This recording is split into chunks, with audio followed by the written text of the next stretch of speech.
Cannabis Common Sense, the show that tells the truth about marijuana and the politics behind its prohibition. Hello and welcome to another exciting edition of Cannabis Common Sense. We have a great show for you tonight. Sitting next to me is John Cornett, who's going to be the co-host of the show and play some music too. We have an extensive hemp news segment for you tonight because we've been away since the 4th of August. I went and spoke out in Mexico last week, and so we're back here with an extensive news segment. We will not be taking your phone calls tonight. Our phone system is still down, but we are streaming on the internet, and if you go in there and type in some questions to the chat box, I think that through the magic of text messaging, I can get those questions right here on the air, so stay tuned for that. But we're going to be back with our hemp news segment right after we bring on our infamous Dancing Cannabis Leaves. I feel the force.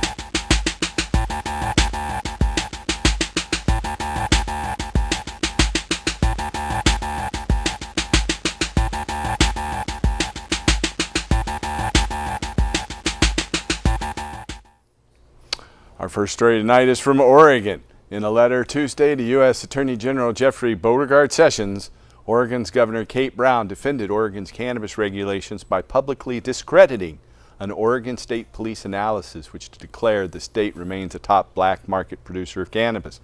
Criticizing this analysis, Governor Brown detailed steps the state has taken proactively to establish strict rules. Governor Brown and Oregon State Police Superintendent Travis Hampton said that the draft report was invalid and had incorrect data and conclusions. Governor Brown noted she also recently signed into law legislation that makes it easier to prosecute the unlawful import and export of marijuana products. Governor Kate Brown announced, quote, "The Oregon State Police determined that the draft report required significant additional work and revision because the data was inaccurate and heavily extrapolated conclusions were incorrect. By using incomplete data and inaccurate research and unreliable sources, the flawed document drew unsubstantiated conclusions about cannabis legalization in Oregon to serve the author's personal agenda," end quote. Governor Brown said her staff looks forward to continuing its work with Sessions' office and his representative in Oregon, quote, "to end black market marijuana operations and to provide mutual education and support of our legal and regulated marketplace," end quote. In April, the governors of Oregon, Colorado, Washington, and Alaska wrote to Sessions and the Treasury Secretary Steve Mnuchin, declaring that altering the Cole Memorandum, quote, "would divert existing marijuana production into the black market and increase dangerous activity in both of our states and our neighboring states," end quote. To the north in Washington State, Washington Governor Jay Inslee said, quote, "Washington State's been a groundbreaking leader when it comes to implementing a whole new marketplace for recreational marijuana. I'm incredibly proud of the work we've done to implement legalization in Washington in a way that keeps youth safe, minimizes diversion into the black market, and minimizes diversion of products out of state. We're learning important lessons as we go and continually looking for our ways to improve our work on all fronts. It's important for the state of Washington to know the Trump administration is willing to work with us to ensure our success on these efforts rather than undermining our efforts and diminishing our ability to work constructively with growers and distributors," end quote. Washington's Governor Jay Inslee continued.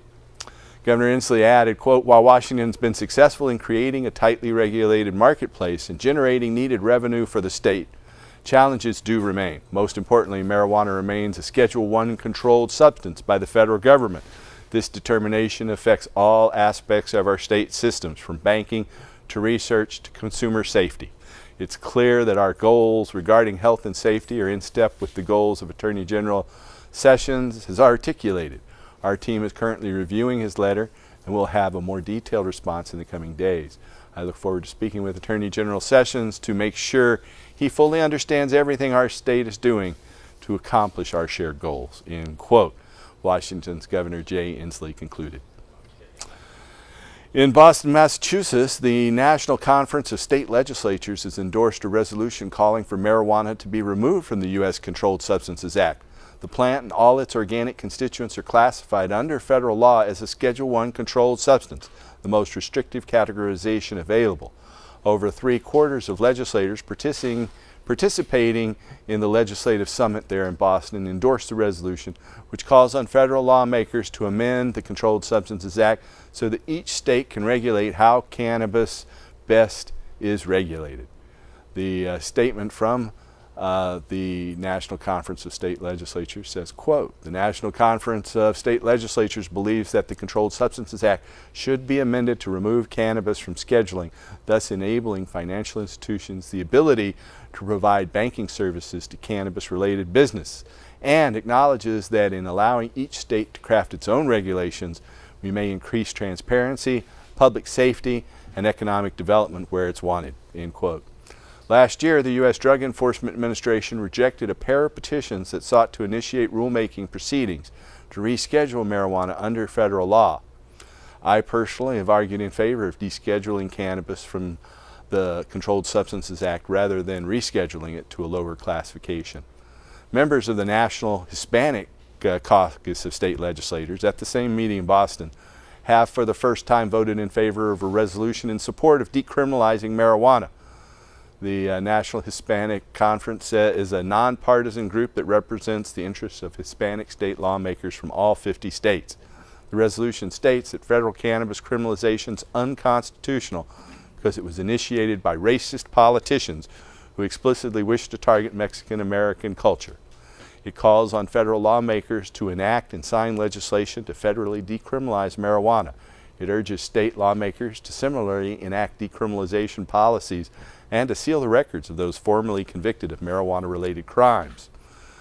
The lawmakers said, while the National Hispanic Coalition of State Legislatures believes that our law should focus on ending the current lawlessness of the black market and allow sound public policy based on scientific evidence to prevail on the issue of cannabis, end quote, the group's president stated in a press release.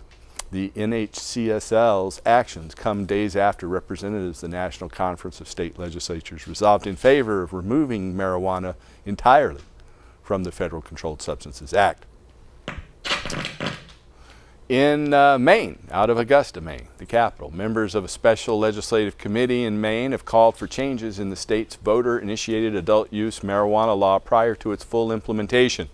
The full legislature is expected to debate the proposal and changes as an emergency bill during a special session this October. Maine voters narrowly approved the Marijuana Legalization Act in November.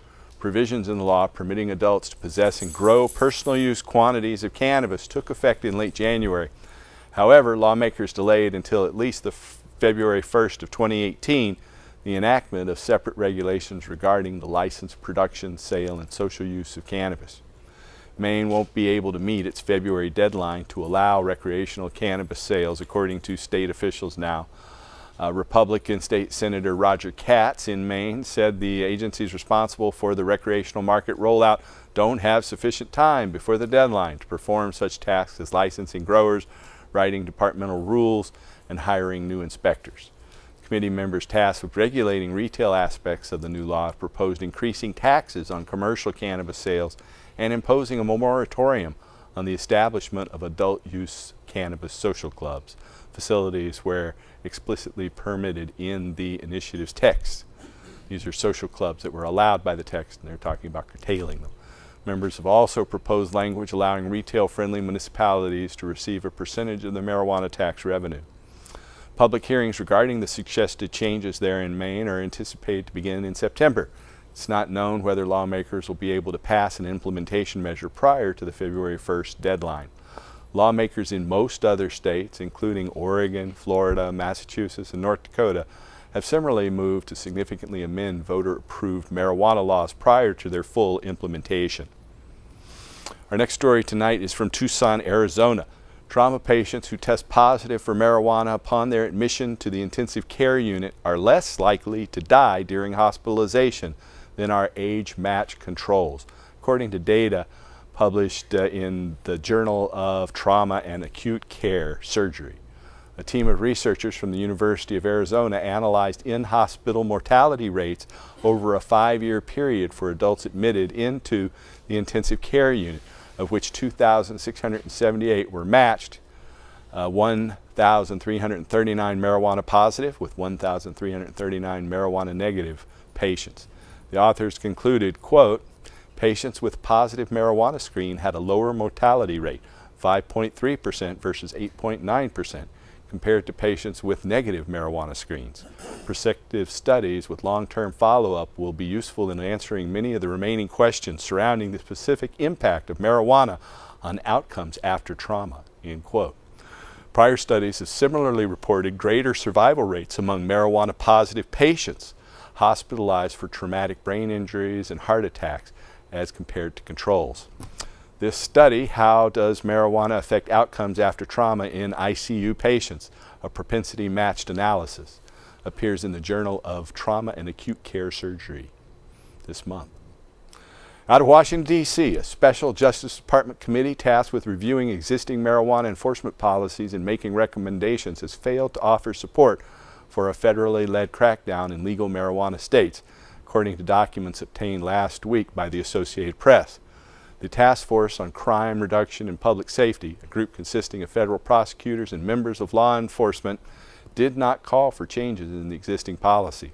Since 2013, the Justice Department has directed U.S. attorneys in all 50 states not to interfere with state legalization efforts and those licensed to engage in the plant's production and sale, provided that such persons do not engage in marijuana sales to minors or divert the product to states that have not legalized its use, among other guidelines. Our next story tonight is from Santa Monica, California. Herbal cannabis is far more popular among consumers than our plant-derived edibles or extracts, according to an analysis of retail sales data in Washington State. Researchers from Carnegie Mellon University in Pittsburgh and from the Rand Corporation in Santa Monica reviewed data from over 36 million separate retail cannabis transactions in Washington State. Sales occurred from July 2014 to September 2016.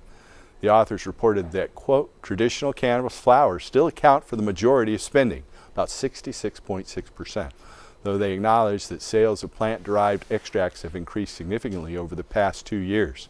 The researchers also reported that prices on cannabis-related products fell sharply in the months following legalization as new retailers entered the market and production expanded. This full text of this study, Variations in Cannabis Potency and Prices in a Newly Legal Market, Evidence from 30 Million Cannabis Sales in Washington State, appears in this month's edition of Addiction. Back to Boston, nearly 6 in 10 voters ages 18 and older believe that legalizing marijuana makes societies better, according to the results of a nationwide Harvard-Harris poll. 57% of the respondents answered the question affirmatively. 43% of the respondents said that marijuana legalization makes societies worse.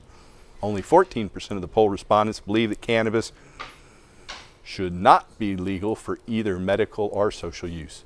72% of those polled say that those convicted of marijuana possession offenses in non-legal states should not face jail time. A nationally representative sample of 2,000 registered voters participated in the poll. Another poll out of Hamden, Connecticut, said this: a record percentage of voters supporting reforming the nation's marijuana laws, according to polling data released by the Quinnipiac University. 61% of registered voters believe that, quote, the use of marijuana should be made legal in the United States, end quote. That's the highest percentage ever reported in this annual poll. With regard to the use of medical cannabis, 94% of the voters say that adults ought to be able to legally consume it therapeutically. Among those polled, no group expressed less than 90% support for the issue. Finally, 75% of voters oppose, quote, the government enforcing federal laws against marijuana in states that have already legalized medical or recreational marijuana. Supermajorities of every group polled, except Republicans, just 59% of them, that's not a supermajority, hold this position. The Quinnipiac poll possesses a margin of error of 3.4%. Also out of Hartford, Connecticut, a federal district court judge has determined that marijuana's illicit status under federal law does not preempt state protections explicitly prohibiting qualified medical cannabis patients from facing discrimination in the workplace. The defendant in this case, Bride Brook, a nursing and rehabilitation center, argued that marijuana's classification as a Schedule I drug under the U.S. Controlled Substances Act provided a legal basis for its decision to rescind a job offer to a would-be employee after she failed a drug screen. United States District Court Judge Jeffrey Mayer disagreed. He wrote, quote, "This lawsuit calls upon me to decide if federal law preempts Connecticut law.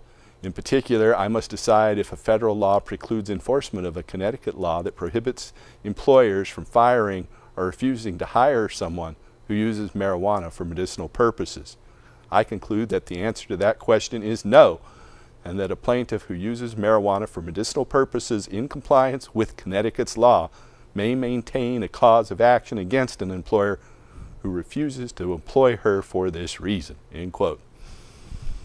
The ruling follows that of a similar decision in Massachusetts in July, which determined that state-registered medical cannabis patients may sue a private employer for discrimination if they're fired for their off-the-job marijuana use. Out of Fort Collins, Colorado, patients suffering from Parkinson's disease and multiple sclerosis report that cannabis effectively mitigates many of their symptoms, according to data published in the Journal of Complementary Therapies in Medicine. 595 subjects responded to a questionnaire hosted by the Michael J. Fox Foundation and the National Multiple Sclerosis Society. Respondents reported that cannabis was a highly effective 6.4 on a scale from 0 to 7 at providing symptom management, and 59% of participants said they had reduced their use of prescription drugs since initiating medical cannabis treatment. Those respondents who identified themselves as medical cannabis users reported lower overall levels of disability compared to non-users, specifically in the domain of memory, mood, and fatigue. Placebo-controlled clinical trials assessing the use of both whole plant cannabis and or cannabis-derived extracts in patients with multiple sclerosis have consistently shown efficacy in the mitigation of spasticity and other symptoms. A plant cannabis-derived spray, Sativex, is available by prescription for the treatment of MS in Canada, the United Kingdom, and in several other countries. Patients with Parkinson's disease consistently report subjective benefits from cannabis, particularly for the mitigation of tremors and bradykinesia, or slowness of movement. This study, Cannabis Use in People with Parkinson's Disease and Multiple Sclerosis, appears in Complementary Therapies in Medicine. Excuse me. Out of Toronto, Canada, the administration of whole plant topical cannabis extracts is associated with reduced pain and opioid use in patients suffering from leg and ankle ulcers due to pyoderma gangrenosum, or PG, according to a series of case reports published online ahead of print in the Journal of Pain Symptom Management. Researchers from the University of Toronto evaluated the impact of topically applied cannabis extracts on skin ulcer wounds in 3 separate patients. The extracts contain nearly equal percentages of THC and CBD. The investigators reported clinically significant analgesia and reduced opioid utilization in all 3 subjects.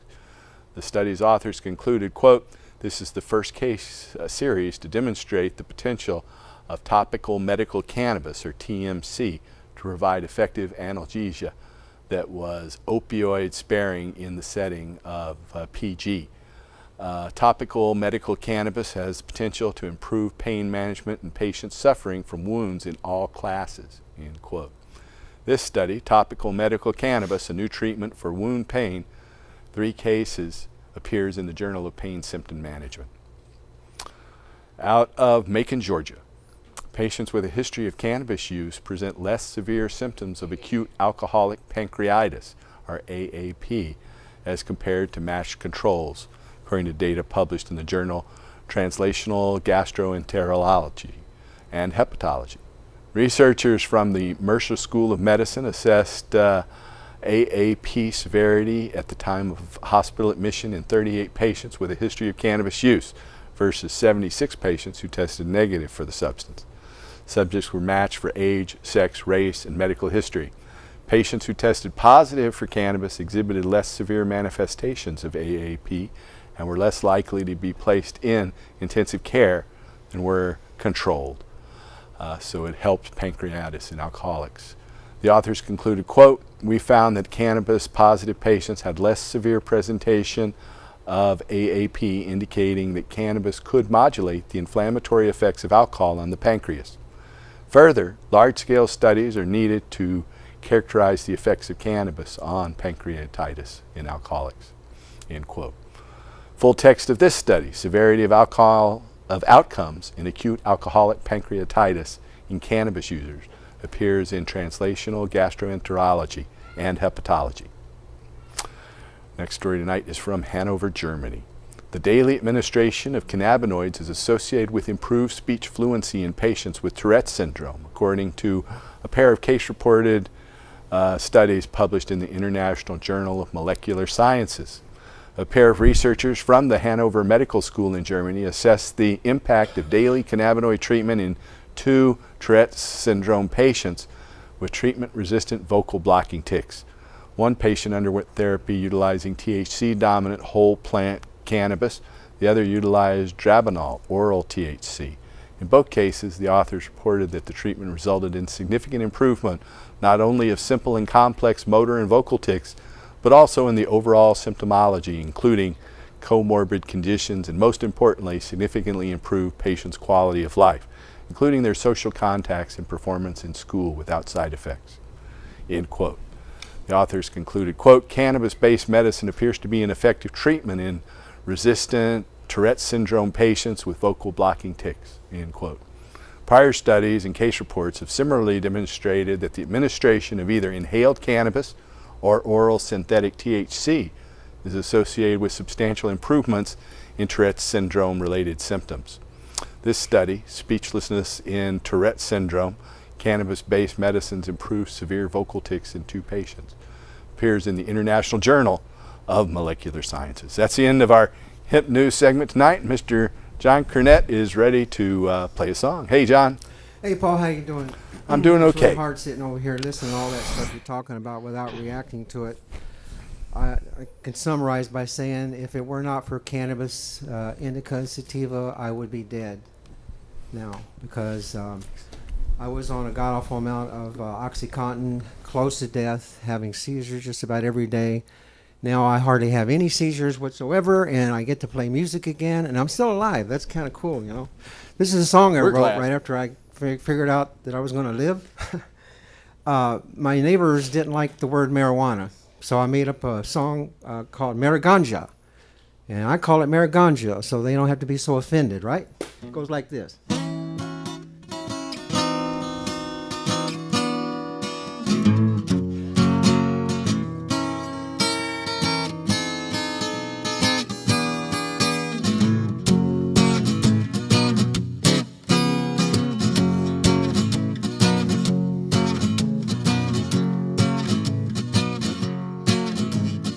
Ganja, we want Mariganja.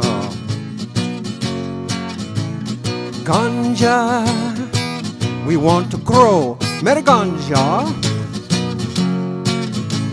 Stick it in the ground, water it down, Mariganja. Woohoo! Ganja, we like to share Mariganja. Ganja, we need Mariganja. It's renewable energy, fine clothes for you and me, Mariganja. Woohoo!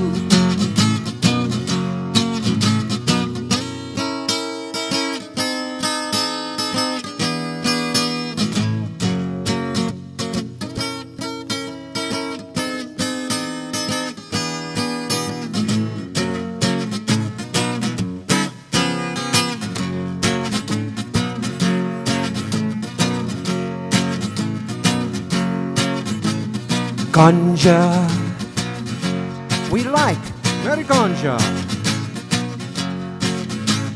Ganja, we like to use metaganja for food or medicine. Prohibition must end. Metaganja. Woohoo. Ganja, we want metaganja. Ganja, want to use metaganja. Sometimes we get high. Yes, sometimes we get high. Metaganja. Woohoo.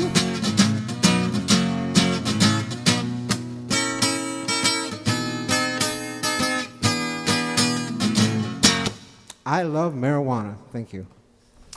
And that's why we're doing this show. Thank you, John.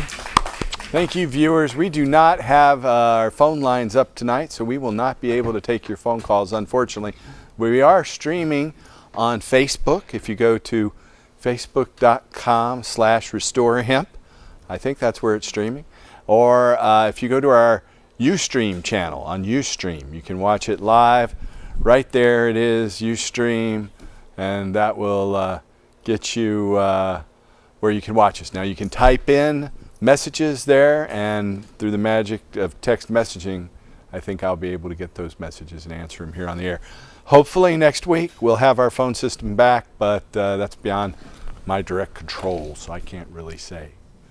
So now John has managed to jump over next to me. Hey, John. Hey, how you doing? Good song. I'm doing you okay. Good, thank you. Just back from Mexico, and I just gonna spoke ask. down at Expo Weed in Mexico City last weekend. Wow. That was a lot of fun. I actually got to climb up to this Pyramid of the Sun, which is the third tallest ancient pyramid. The one in Giza is taller, and there's one about 50 miles from this one in Mexico that So is did you the feel tallest. the vortex energy there? Did you feel I like felt something. You I did? felt Okay. like I climbed a 240-foot okay, structure yeah. for sure. Well, the reason you're probably able to climb it, I know for me, I hear that these pyramids, they're full of energy. There's so much we don't know about and you're the already up pyramids. there at about 7,000 feet in elevation Wow. in Mexico City. So even though we're a lot farther south, it's not super hot most of the time. Now, do they have those coca leaves that you can chew in case Not you get in Mexico. No, when you no? get down to Colombia and Peru, then they have those there. But in Mexico, they don't have them. But I didn't have any problem with No, I wouldn't use altitude cocaine. sickness. I wouldn't use cocaine, but if I were in a high altitude place like that, and it was a difference between being able to function and not being able to function, I would probably chew one of those leaves. I tried some coca leaves and chewing them in Colombia, and I saw what I bought in the store wasn't as good as what I got from the locals. Isn't that something? But you can buy coca tea all over the place in Wow. Colombia, and they to- use it as a medicine for And that- altitude yeah. sickness. And it And that's- definitely helps with that. Yeah, that's how I would. The only way I would use it, you know, because when I got, I was sober. You know, when I found you guys, I was sober, man. I've been sober for 20 years. And there so was- before that, you'd had an alcohol problem? Well, actually, I had a And- cocaine problem Oh, okay. and okay. meth. It was Okay. really stupid. I had a 50-day cocaine or a meth problem. My cocaine problem was about 2 years, and it was crazy. It's like, what am I doing here? What am I? And I Well, realized, you know, back in the 70s and early 80s, people thought cocaine was okay and that it wasn't Yeah, too yeah, bad. it I was in remember that was the rumor Coca-Cola. we heard as teenagers and kids, that it's, was in Coca-Cola. quote, the rich man's drug and it's not bad. And Yeah, then they put it in Coca-Cola, right? yeah, So it you- is in you bought a Coca-Cola. I Coke and- actually have an ad from Scientific American that talks about how the benefits of cocaine and the cola nut from Africa and the coca leaf from South America add to Coca-Cola, giving you increased energy and mental clarity and It things was like used that. medicinally, That yeah. was the advertisements for the original Coca-Cola drinks. And I bet a lot of people got up and went when they took a sip of that. Yeah, They were well on the now it's go. just the caffeine that's left in there, right? That's okay. That's okay. So we have our banner for THCF turned around here because of a court order from Multnomah County Courts, a Canadian petrochemical company called Adira Energy, and a group of Canadian usurping thieves have come in and stolen our business at for medical clinics, the THCF medical clinics, which I started back 20 years ago. And so they come in and obtained a preliminary injunction I anticipate that I will beat them in court because they've lied and forged and fraudulently presented documents. But at this point, I've spent $130,000 on lawyers, and at the 1st of May, my last lawyer dropped us because they needed another $100,000. So when I go into court now, it's just me against 3 lawyers and 3 paralegals with other people running back and forth from their law office. It's me against 8 to 10 people. But I'm not giving up, and I will continue to fight. And so we have this turned around. They claim this is still a violation of the court order, that I have this turned around. But you know what? They're full of it. And I will not give up my free speech rights, and I'll continue to stand up for our 270,000 patients and their medical privacy. These people have stolen all of these medical patients' records and taken them to a company called Ample Organics up in Canada. And so it's quite odd. You know, I've been an advocate of hemp fuel to replace petroleum for many years, so it's not a coincidence, I believe, that a petrochemical company has surreptitiously come in and stolen our business through a fraudulent court action. You know, in court, it's often the one with the most money wins. Well, I hope in this case we prove that that's not true. But here is hemp seed oil burning with a hemp wick, and this illustrates how we can completely replace all petroleum with hemp seed. These Canadians have actually written to this TV studio and tried to get us taken off the air and claim that I am a racist in one of their letters, and just all kinds of things. These guys are such vociferous liars and so disgusting. They deserve a special place in hell. That's what I think, and I'm sure that God will put them there. And you know what I tell their lawyer, who's a real asshole. Jeffrey Edelson is his name at Markowitz Herbold. So Jeffrey Edelson at Markowitz Herbold, you guys are serving evil since 1983. We know that. But I tell him, you are stealing from the poor to give to the rich. Okay. And that's what's happening. I mean, they're stealing from poor people, me, our patients, all of us, to give to these rich petrochemical companies, and George Soros. George Soros infused over $8 million into this company just before it came in to take us out. Now, is it any coincidence that George Soros also financed the competing marijuana initiative at the same time, Measure 91, that pushed ours, Measure 80, out of the way? I don't think so. He has an agenda. I think that these guys are trying to take me out politically, and part of it is taking this show off the air, but so far they haven't been able to pull that off. Though they have threatened to sue Open Signal or Portland Community Media. They've changed their name recently to Open Signal Portland. So they have sent letters threatening to sue because of our TV show, but so far the studio and cable access facilities have stood by us. Of course, we are one of the most popular cable access shows in Portland, and one of the longest running. We've been on the air now 21 years. I started this show back in 1996. Thank you. So I urge you, do not go to the Empower Healthcare Clinic, which I created in Portland or anywhere else, and call us for more information. If you need more information, don't call that number that's on your screen right now, because this number right here is inactive today. This number, for some reason, is not working in our studio. You should call this number, 503-235-4606. That's 503-235-4606. We have a physician referral service. We'll be happy to help you find ethical doctors who aren't ripping off poor people. Just give us a call at 503-235-4606. If you have any of these conditions, or you think you might qualify for medical cannabis, then we have doctors all over the country who can help you. Just give us a call at 503-235-4606. And do not go to Empower Healthcare and the former THCF medical clinics. You know, I created the Hemp and Cannabis Foundation. I created these clinics. I worked at them and started them for 20 years. And the people will go in. If you go in and tell them, you know, where's Paul Stanford, they'll tell you, oh, I sold the clinics and I'm off enjoying my wealth somewhere. But they never paid me a penny. They paid themselves money, and they claim paying themselves money is paying me. Well, that's what the people in the offices will tell you if you ask where I'm at. But if you tell them you know that I was ripped off and all our patients, then they'll tell you that I had the company so deeply in debt that they had to come in and save it. Well, you know, our company never took any loans ever. We were not in debt. These people are complete liars, you know, and that just shows they'll switch from one lie to another lie right on the spot once you catch them in the first lie. So do not go to my old clinic until I can go back and take it over again, which I will do eventually. And that, don't go to Empower Healthcare or THCF Medical Clinics, because they're run by a petroleum company out of Israel and Canada. And the fact that I say it's a petroleum company out of Israel and Canada, they claim makes me anti-Semitic. I guess just saying the word Israel makes me anti-Semitic.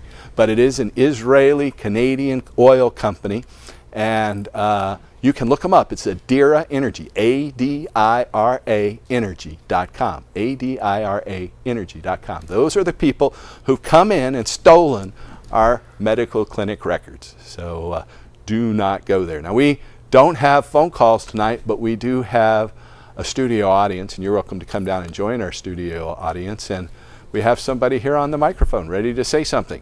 So go right ahead, Judy. You know how this subject, this whole thing with this court case and the Judge Judith Matarazzo, these companies and Soros, it enrages me. And as I'm sitting It enrages me too. oh my God. And you know, They fired my wife. They fired my 2 adult children. They fired me. They fired my business partner. They fired his wife. They fired their 2 adult children.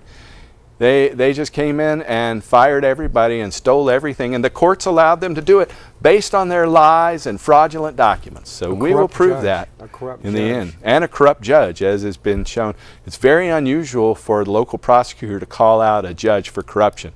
But in this case, the judge who issued this injunction and the order that I can't use the Hemp and Cannabis Foundation name anymore, even though I've run the corporation for 20 years. I think these people have no soul, brother. They have no soul. They don't. They don't have any soul. They're evil. They are evil thieves. Right. If you want to know what it's like to deal with soulless people, look no further than what just happened to Paul here. You know, what people may not realize, in looking at a clinic and looking at all that you have done, the Stanfords and the Appeals, all that you guys have done, is that you have put your money into helping people and into education, regulation, legalization. This is what you guys have done. You're not; these are not wealthy people. Yes. What I would love to see, and it's hard to do because your court cases are always 8 o'clock in the morning at Multnomah County. Now, for us, from where we're coming from, that's leaving home at 6:30 in the morning to be there. I would just love to fill the courtroom. Pick a date. We'll call it a rally. And everybody show up and fill that courtroom behind you. Well, so far, we have only had these, they've cited me for contempt of court twice and gotten orders and fines against me of tens of thousands of dollars for being in contempt of court. And the truth is, I am in contempt of court. I am very contemptuous of what the courts have done. And I'm especially contemptuous of this Canadian energy company. So I feel a deep contempt for them in my heart. So that's a fact, Jack. We have a video here to get back on the subject of marijuana again in a little different form from my friend, internationally renowned cannabis cultivator and writer Jorge Cervantes from right here in Portland. I first met him here in Portland back in 1982. And so he's now known all over the world. And he's running the THC University and training people for the industry. And here is a video on harvesting cannabis. I think it's ready. It'll be coming on. They told me it was ready. Oh, not that one. Nope. Well, let's see what happens here. There is another video from last weekend's Seattle Hemp Fest that I know they have there as well, that with our friend LV Masika. I'm not sure which video they're going to run, but so no hemp stock this year. There are problems in our studio. I think it might be sabotage, like the phone lines and the videos. And surprise, surprise, surprise. Yeah. So, but we're an all-volunteer show. None of us are paid to do this. I've been volunteering for 21 years. And there are 4 people on the cameras, 4 people in the studios, the 2 of us here and our audience. None of us are paid to do this. This is a volunteer effort, and we're glad to keep doing it. But I also want to say, I took over a period of years, a couple $1 million out of our clinic to legalize marijuana in Oregon. And as you mentioned, giving away thousands of pounds of free marijuana to patients. And they have actually stopped me from using my outdoor garden. They claim they own that too, even though they didn't pay a penny for it. They claim that paying themselves has somehow paid for the clinic. They're throwing every lie. So they've stolen our real property where we've grown medical marijuana for patients since 2004. And so we don't have an outdoor garden to give to patients this year. That's 300 to 400 pounds of medical marijuana that would have gone to patients that now isn't happening. And in people fact, who are suffering, yeah, and who are genuinely sick. If it weren't for cannabis oil, I would not be able to get out of bed, period. Between that and my doctor being thoughtful and allowing me to, my back is a roadmap to hell, first of all, and I have a failed fusion L4, L5, S1. I have a couple of congenital situations that make it very difficult to get out of bed. But again, because of cannabis oil in particular, I get to go right to the healing, and I can put it right into my system. The only thing we haven't done, my wife and I intend to do this year, is start using suppositories. Because if you're a cannabis oil user and you can't afford it, you should be using suppositories, because you use half as much cannabis and get the same result. And that's awesome, I think. Now, and also heals cancer. Cannabis heals cancer. We don't say that enough. There should be a sign in the middle of Portland, and there should be signs down the highway. It's probably the most effective treatment for all cancer patients. And if you don't have 4 plants in the ground this year, you better get them in next year, because I think it's nothing short of stupid not to have 4 plants in the ground. If you don't need them across the street, your neighbor, your neighbor's wife, your wife, your kids, they might need it to save their life. And just because you didn't want to put 4 plants in the ground, they're going to get poisoned with chemo and radiation. Now, tell me the logic in that, please, somebody, please. I don't think we have any. Okay. So. Well, but you know what? We're going to try to run these videos again. Stay tuned. Let's take 2. Here we go.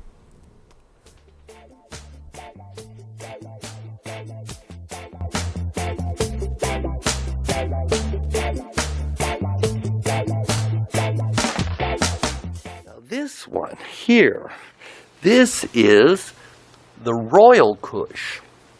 This plant has done very, very well. I saw this bud mold starting, gosh, I stopped by here a couple of weeks ago when I was back in town, and I saw that starting, and I thought, okay, well, I'm just going to leave that go and see how long it takes to progress. It stayed right there in the bud, and it hasn't progressed very far. Okay, then we can take a good close look at this bud. See, this thing's going to be a heavy one. I'm really pleased with this plant here. Now next to it, there's 3 of these ghost cushes, and see, they're already, these cushes are actually, they're a little bit past, but they're looking pretty good. Here's all these big cushes here, this ghost kush. I think it's going to do quite well. And these buds, they're really quite sticky. You can see my fingers. I just barely touch them like that, and my fingers are really quite sticky. Okay, so these are these ghost cushes. Now this one, my gosh, this plant is, well, these are the 2 volunteers. Now these babies, well, they're just, I've got that ladder over here. I think I'm going to stand up on the ladder. I can get a little better view of these plants when I'm on the ladder. But you can see they're doing okay. The buds are pretty good size. We're gonna climb up on the ladder here and take a closer look, because all these buds are up here so high, I can't get a good shot of them otherwise. Here they are. They look like, well, they're not quite ready. I might go ahead and take them out today anyway, just because of the rain. But these I might let stay. And the volunteers, they may look good, they may be big. The buds, well, they're starting to fill out, but they're not quite dense enough. I don't know. I'm of a mixed mind on these volunteers. But like I say, they've done all right. Well, you can kind of see down there's the garden. So let's see, I guess the Next video. Well, let me do this. Let's just go look underneath here so you get a complete view of the garden. Here's some of these stems. They're pretty good size. This one you can see I had to do a little repair work on. It's with duct tape. Duct tape's really great stuff. It expands and contracts with the plant. So that's a pretty good deal because, well, it lets the plant grow.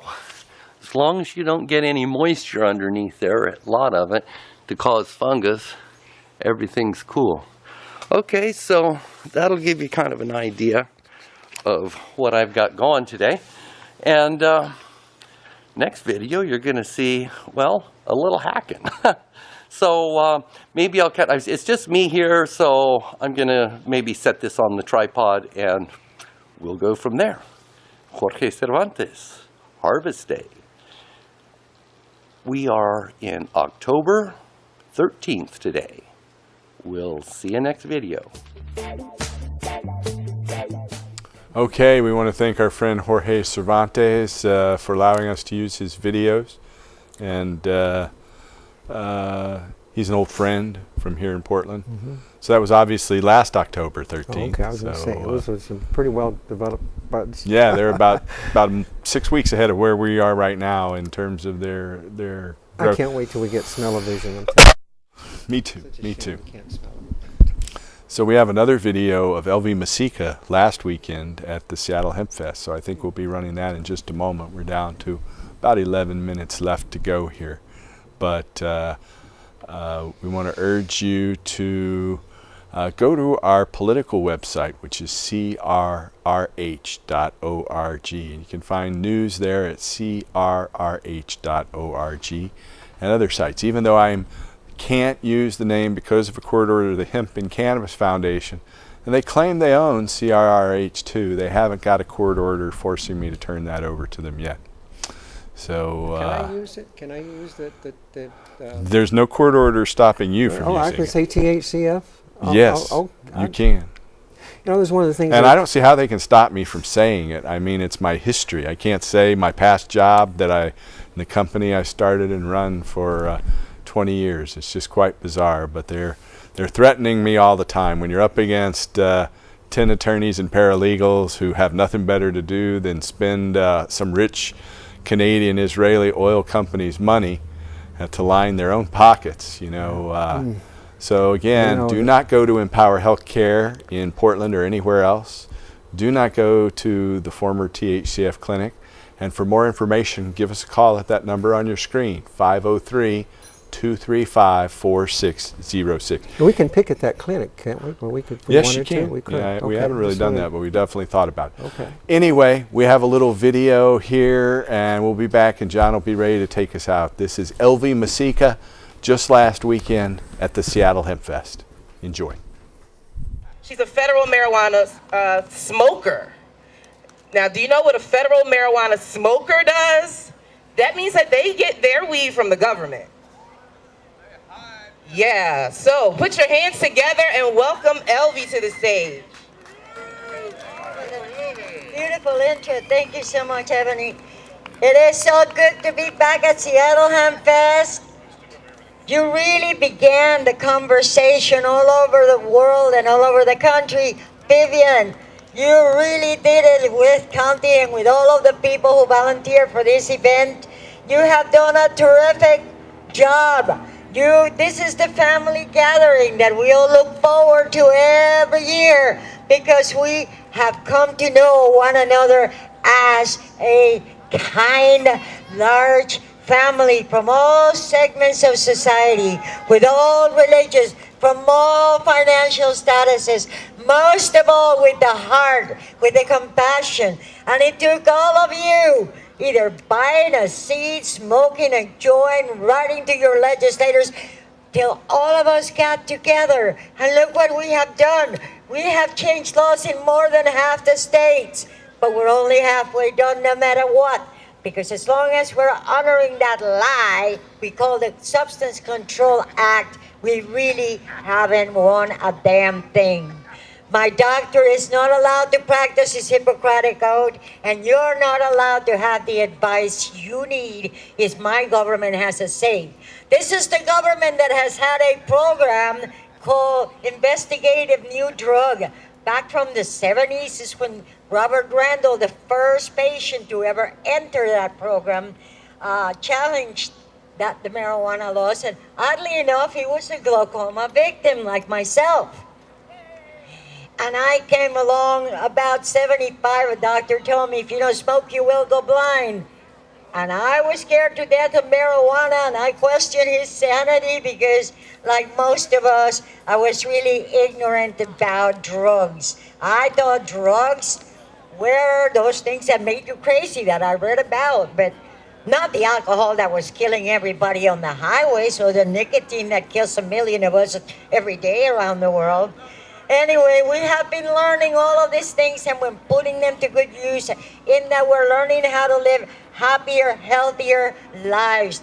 Most of all, we are very determined to change these laws until not one single patient ever has to beg or buy or let alone pay taxes for their medicine. What we do with the recreational, might be another story. But to start charging people for using the Creator's work as medicine is a little obscene, I would say. Oh, blasphemous. That's the word. I'm sorry. So I got all of you, and all your love follows me wherever I go. And I thank you because you have shown me the true spirit of love is the guiding light. And you shine. And I thank you, and I love you, and thank you, thank you.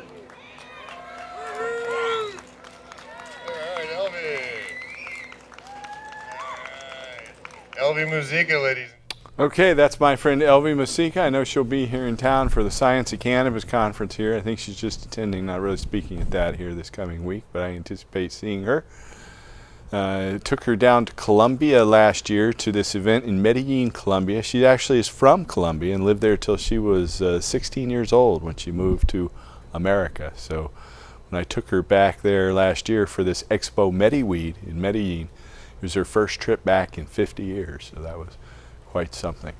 But I've been invited back to Expo Mediweed, and I was just at Expo Weed in Mexico City last week. We'll have more information about that next week. But again, that number on your screen, pay no attention to that number because that number is inactive this week. For some reason, the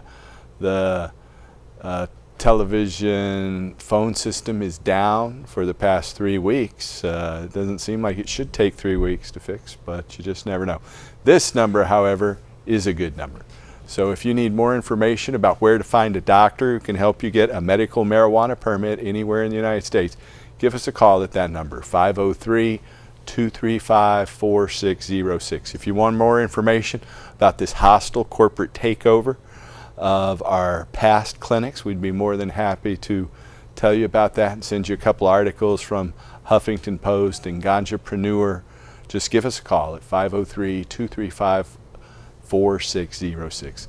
John Cornett has now jumped over to the music stool and he's ready to play some songs, but I want to thank you guys for watching. Tune in next week and remember to help us restore hemp. Good night.